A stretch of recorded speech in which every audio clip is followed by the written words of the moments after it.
Agra road के नाम पर कब तक फंड निकालते रहेंगे कॉरपोरेशन वाले? कब बनेगा वो आखिरकार? इतना बड़ा मुद्दा तो नहीं हो, लेकिन कई मर्तबा उस पर फंड निकल चुका, लेकिन काम उसका ज़ीरो है। देखिए, इससे पहले के बरसरे इक़्तिदार लोगों ने जो किया है आगरा रोड से, मैं समझता हूँ इसका तो पूरा नासिक ज़िला इस बात से वाकिफ़ है कि किस तरीके के करप्शन उस रोड के नाम पर किए गए।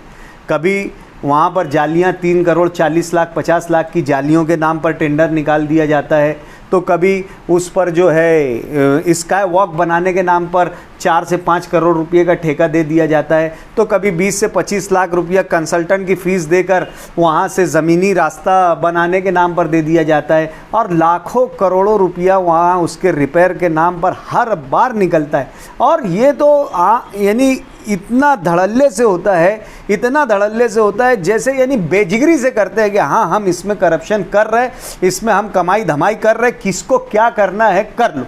इस तरीके के मामला आज आगरा रोड के ताल्लुक से हो रहे हैं। पूरा शहर जानता है कि हर मर्तबा इस पर किसी न किसी नाम से जो है बजट डाला जा रहा है। आज एक विषय मेरे स्टैंडिंग में देखने में आया है, मैं मालूमात ले रहा अभी वहाँ पे पंजतन पार्क चौक कहाँ पर है और किधर है। एक मेरी मालूमात में ऐसा आया है कि वहाँ पर WBM का काम हो चुका है, यानी जो खड़ी मुरुम का रास्ता काम हो चुका है, लेकिन वहाँ पर और मज़ीद बजट बढ़ा कर देने का 1 करोड़ रुपया वहाँ पर पूरा नहीं पड़ रहा है, 50 लाख रुपया और बढ़ा कर दो, इस तरीके का वहाँ पर जो है प्रपोजल आज स्टैंडिंग में आया। जबकि मेरी मालूमात में ऐसा है कि PWD से भी उस काम का टेंडर निकला है, PWD के ज़रिए भी वो काम किया जा रहा है। आज शहर में बहुत से रास्ते ऐसे हैं जो PWD के ज़रिए किए जा रहे हैं और यह है कॉरपोरेशन के ज़रिए भी हो रहे हैं। एक रास्ते की मैं मिसाल दूंगा, पवारवाड़ी का जो ये पावर हाउस का जो रोड है, आज ये हमारे साबिक मेयर बड़े तमतराक से कहते हैं कि हमने ये काम जो है शेख आसिफ के मेयर फंड से करवाया है, लेकिन कॉरपोरेशन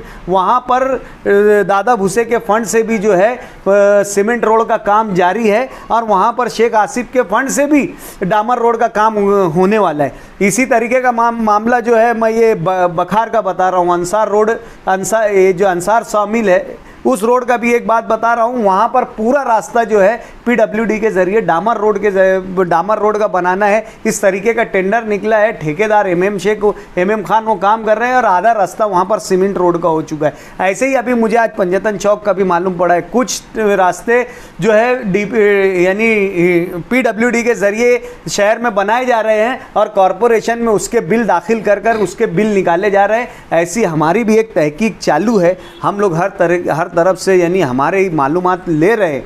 हम इस तरीके के मामलात पर नज़र रखकर धीरे धीरे मालूमात ले रहे हैं और हम कोई तहरीक का रास्ता नहीं अपनाएंगे। हाँ, हम कोई तहरीक का रास्ता नहीं अपनाएंगे, हम इसे कानूनी तरीके से हल करेंगे, कोर्ट के ज़रिए हल करेंगे, मंत्रालय के ज़रिए हल करेंगे। हम इसे रोड पर जिंदाबाद और मुर्दाबाद का नारा नहीं देंगे, हम इसको वाकई तौर से ये करप्शन को उजागर करेंगे और शहर के सामने लाएंगे कि करप्शन के नाम पर सिर्फ ढिंडोरा नहीं पीटा जाता है, करप्ट लोगों को उनके कैफरे किरदार तक के हमने पहुँचाने की पूरी तरीके की हमारी कोशिश और प्लानिंग चालू है। आपको ऐसा नहीं लगता कि सत्ताधारी लोग सत्ता का गलत इस्तेमाल कर रहे हैं?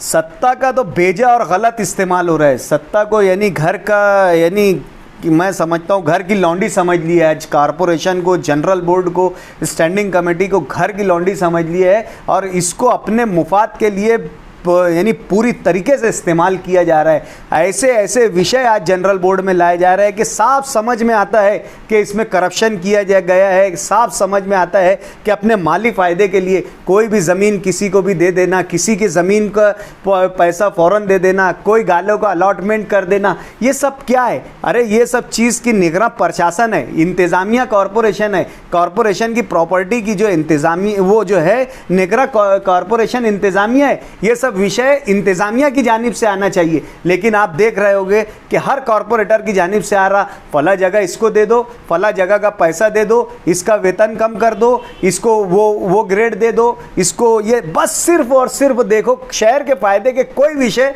जनरल बोर्ड के जो है एजेंडे पे नहीं रहते हैं। कोई ये अधिकारी को अपग्रेड कर दो, इसको जो है B ग्रेड की पेमेंट दे दो, ये 50 लोग की नई भर्ती कर लो, ये रोड ये जगह उसको दे दो, ये रोड वहाँ से निकल रहा है इसका पैसा उसको दे दो, बस यही विषय रहते। कोई तामीराती काम का विषय अभी तक के जनरल बोर्ड में मैं समझता नहीं आया है। सिर्फ और सिर्फ करप्शन की दुकान और बाजार गर्म है। खुलेआम लूटमारी भी बोला जाएगा इसको। खुलेआम ओपन इतनी धड़ल्ले से चोरी तो मैंने कभी नहीं देखा। यानी चोर मचाए शोर एकदम साहूकारी से 2-4 लोगों को बदनाम करने के लिए वो एक हरबा कर ले। इतना बड़ा मैनेजमेंट है ना, असल में बरसरे इक़्तिदार के पास सियासी मैनेजमेंट इतना बड़ा है। उनके हर वार्ड हर इलाके में वर्कर है। आज उनके कई लोग जो है इस तरीके के सियासी प्रोपेगेंडा करने वाले हैं और सामने वालों की बात को दबाने का जो उनके पास वो है पूरा यानी प्रोजेक्ट के तौर पर काम हो रहा है। लेकिन इंशाअल्लाह अज़ीज़ मेरी कोशिश ये है कि मैं ये बैरियर तोड़ के रहूँगा, ये सिस्टम और ये साम्राज्य को मैं ख़त्म करके रहूँगा। मैं मेरे तरीके से खामोशी, मैं अभी थोड़ा इत्मीनान से हर चीज़ों पर नज़र रखा हूँ और इंशाअल्लाह इसको मैं कैफ़र किरदार तक के इनको पहुँचाऊँगा। ये आखिरी वो वक्त तो नहीं जो इनका इख्तियार, इनकी सत्ता इनसे जाने वाली है? देखो, पाप का घड़ा भरता है, ठीक है। आज ये जो बहुत तमतराक से और बहुत यानी जोम में सब बातें हो रही है, लेकिन इंशाअल्लाह अज़ीज़ यानी मुस्तकबिल करीब में इनकी सियासी दुकान बंद होने वाली है। ये बहुत बड़े दावे हो रहे हैं कि हमने कॉरपोरेशन का इलेक्शन चालू कर दिया है, 1.5 साल पहले से चालू कर दिया है, हमारी मेहनतें चालू हो गई, वार्ड वाइज हमारी कोशिशें चालू हो गई, हम टिकट के यानी उम्मीदवारों का इंतखाब अभी से कर ले रहे हैं, पूरी प्लानिंग कर रहे हैं। ये सब प्लानिंग जो है ये अगले वक्त में सत्ता जाने का खौफ है, अगले वक्त में रोज़ी रोटी बंद होने का खौफ है, आने वाले वक्तों में जो है दुकान उलटने की परेशानी है जो इतने पहले से जो है आज वो तमाम चीज़ों की तरफ जा रहे। लेकिन इंशाअल्लाह अज़ीज़ वक्त आएगा और शहर देखेगा कि ये जो गुंडागर्दी की सियासत, बदउनवानी की सियासत और झूठ और प्रोपेगेंडे की सियासत, लोगों को बदनाम करके डराने की सियासत का ख़ात्मा बहुत जल्द इंशाअल्लाह ये शहर देखेगा। सर, मैंने कुछ अखबारों में पढ़ा, जनता के लिए, जनता के हित के लिए आपने कॉरपोरेशन पर PIL दाखिल की है, तो वो क्या है और किस वजह से आपने दाखिल की? पिछले दिनों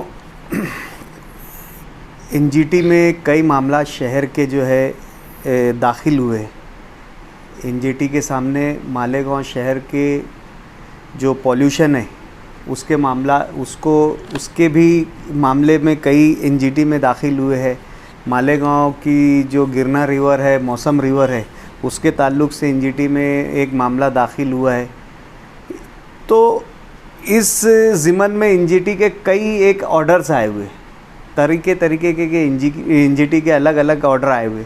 एक ऑर्डर NGT ने ये भी पास किया कि अप्रैल 2020 तक मालेगांव शहर का जो डंपिंग स्टेशन है, जिसको हम कचरा डिपो बोलते हैं, वो डंपिंग स्टेशन 2020 तक जो है उसके बारे में म्यूनसिपल कॉरपोरेशन ने सोचना चाहिए और जो वो डंपिंग ग्राउंड है उसको जल्द अज जल्द खाली करना चाहिए।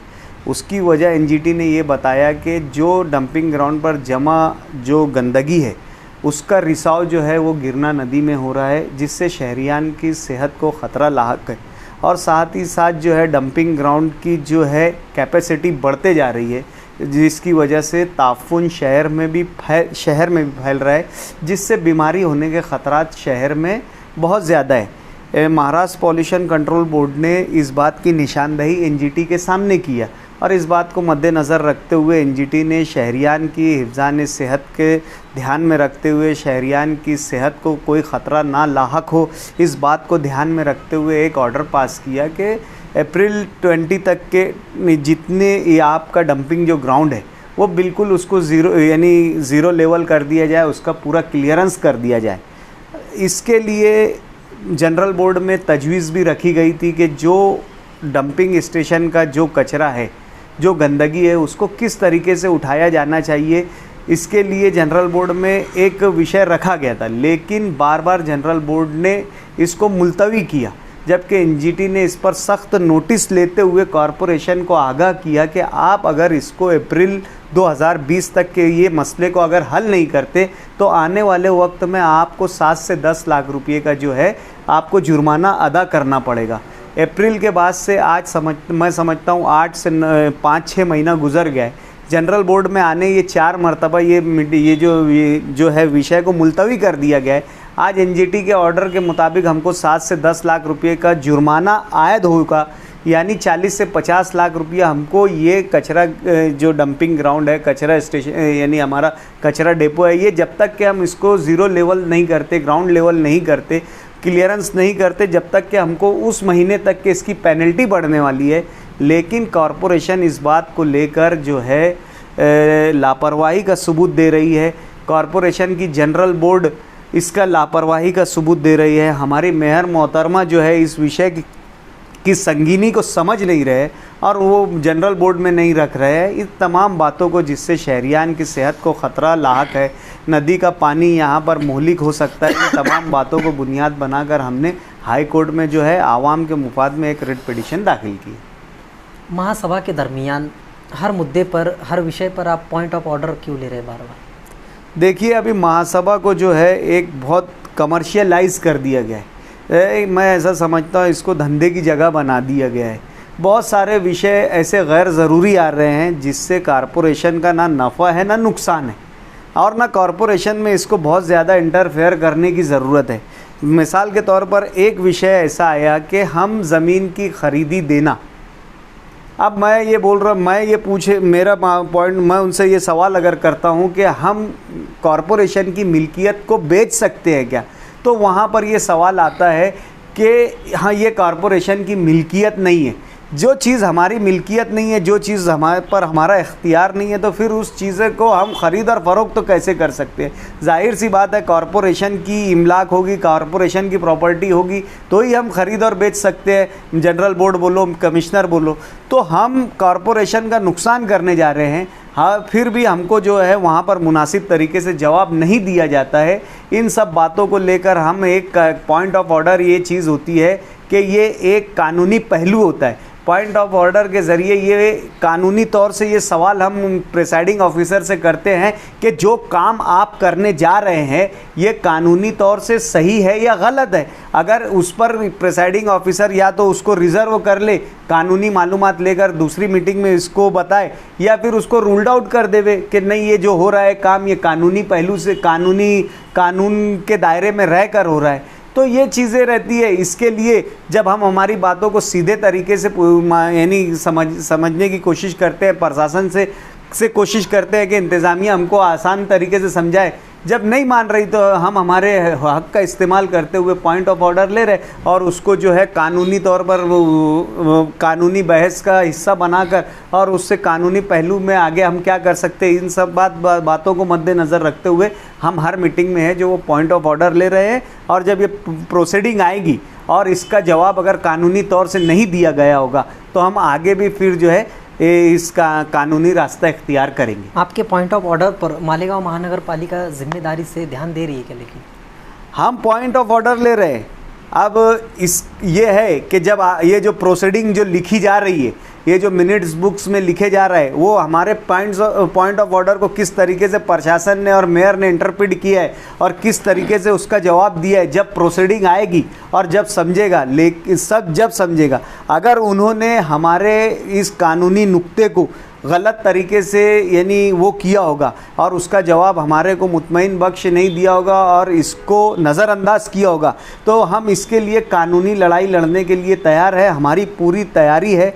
हम मुकम्मल तौर से जो है इसको ध्यान में रखे हुए हैं। बस हम सिर्फ प्रोसीडिंग आने का इंतज़ार कर रहे हैं, मिनट बुक आने का इंतज़ार कर रहे हैं। जैसे ही मिनट बुक हमारे हाथ में आएगी, हम इन तमाम बातों को लेकर जो गैर कानूनी है, जो गलत है और जो गलत तरीके से महासभा का इस्तेमाल किया गया है, इन तमाम बातों को मुद्दा बनाकर हम कोर्ट में जाने वाले। आप स्टैंडिंग कमेटी के चेयरमैन थे, आप सदस्य हैं और आज पहली मीटिंग थी स्टैंडिंग कमेटी की, तो बजट वर्क को लेकर आप क्या बात रखेंगे आपके तजुर्बे के हिसाब से? आज एक विषय आया था कि कुछ हेड्स को निकाल कर नए काम के लिए देना। हमारा सवाल सिर्फ उसमें आज स्टैंडिंग कमेटी में ये रहा कि आज बजट आने जो है 3 महीना नहीं हुआ। कायदे के हिसाब से ऐसा है कि हर 3 महीने का हिसाब, उसका असेसमेंट बोल लो या उसका एक्सपेंडिचर बोल लो कि हमने बजट में ये खर्च किया, ये चीज़ स्टैंडिंग कमेटी के साथ हर 3 महीने में 3 माही, 6 माही, 9 माही, 12 माही, फिर तो जनरल बोर्ड में आ जाता 12वें महीने का, लेकिन हर 3 महीने का जो है वो क्वार्टर असेसमेंट जो है वो स्टैंडिंग कमेटी के सामने रखा जाता है। अभी बजट आने 3 महीना भी नहीं हुआ, उस पर हमको क्या एक्सपेंडिचर्स है, हमने क्या किया क्या नहीं किया, और हमारा कोई अभी किसी तरीके का बजट पर असेसमेंट भी नहीं हुआ, और लगे ही बजट में फेरफार, बजट में जो है रीअप्रोप्रिएट का जो है प्रस्ताव महासभा में आ गया। ठीक है, जहाँ पर आपको काम डालना है, जैसे आया है आगरा रोड का, आगरा रोड के ताल्लुक से तो मुफ्ती मोहम्मद इस्माइल साहब ने भी 10 से 11 करोड़ रुपए का बजट सैंक्शन किया है, वो भी काम शासन की तरफ से मंजूर हो चुका है। बहुत जल्द वो काम यानी निधि आने वाली है और काम टेंडर होने वाला है। अगर ये बजट के ज़रिए आगरा रोड का भी काम करना है तो कायदे की मर्यादा में रहकर ये काम किया जाना चाहिए। आपको बजट वर्ग जो है करने का, ये है हमारे यहाँ की प्रथा, ये है हमारे यहाँ की जो माजी में जो होता आया है कि दिसंबर गुजर जाने के बाद हम हेड्स देखते थे कि किन किन हेड जो कौन कौन सा हेड जो है वो खर्च नहीं किया गया है, फिर वो बजट को हम रीअप्रोप्रिएट करके वर्ग करके दूसरे कामों में लेते थे। अभी बजट आया 12-13 अक्टूबर को, महीना भर भी नहीं हुआ, अभी वो चीज़ जिन चीज़ों पे गए, जैसे एक हेड निकाला जा रहा है कि अतिक्रमण उठाने के बाद जो रास्ता ख़राब रहता है उसकी दुरुस्ती का जो बजट 50 लाख मुख्तस किया गया था वो निकाल लिया जा रहा है। HSDP का कुछ बजट है वो निकाल लिया जा रहा है। तो बोलने का मतलब ये है कि साल भर में हमको ये बजट के अभी काम भी करना है। अभी 1.8 करोड़ का जो लेबर के लिए रखा गया था वो जो बजट वो निकाला जा रहा है। अब लेबर, आज शासन का निर्णय ये है कि हम जो है मानधन पर लेबर ले नहीं सकते, हम लेबर हमको आउटसोर्सिंग से लेना पड़ेगा या फिर ठेके पद्धत पे लेना पड़ेगा।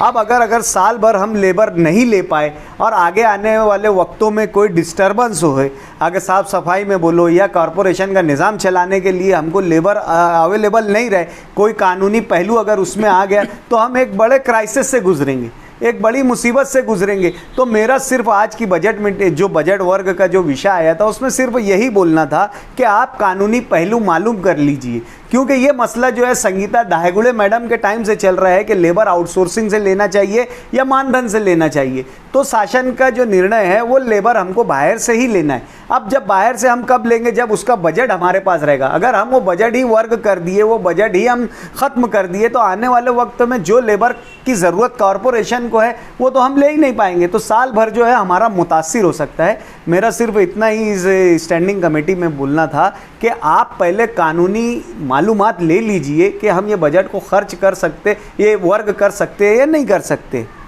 ये तमाम बातें आज की बात स्टैंडिंग में रखे हमने।